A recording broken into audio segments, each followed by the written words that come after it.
Het onderwijs is goed, daar zeg ik echt niks zo zeggen, maar het gebouw is echt al. En daarom vreeg ik jou, teken de petitie.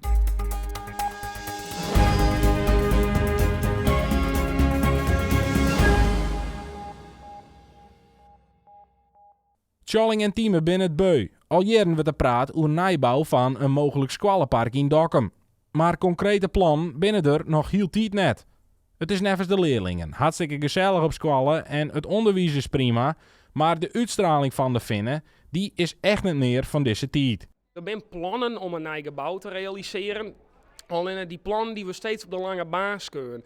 Er is al 3 keer of zo een aanvraag die van uw Dokkinga om nijbouw aan te vreden. De laatste aanvraag is in 2017 al dienen en we zijn inmiddels 2022.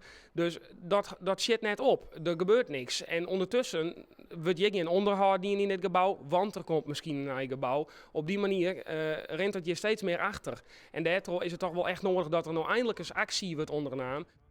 Tieme en Tjalling hebben daarom te jaren een petitie opstarten. Zij willen mij de actie een schriftelijke tasissing hebben van de gemeente dat nijbouw voor de Finnen en het VMBO-GT onder woord wij in Dokkum prioriteit krijgen in het coalitieakkoord. Dat beziek van de gemeente onder les en maatschappijleer wie het al wel een beetje de trigger. En wij hebben vanzelfs zelf in dit gebouw zitten, die 3 hier. Hartstikke leuke 3 hier. Maar echt toen wie u al beloofd dat er binnen kwad nijbouw zou komen en 4 jaar later rent dit er nog steeds net. Ex-docent Jouke Roersma vindt dat het heeg tijd is voor actie en stiep het zijn leerlingen. Als we goed onderwijs hebben willen, ook met corona en de ventilatie, wij wachten eigenlijk al heel lang.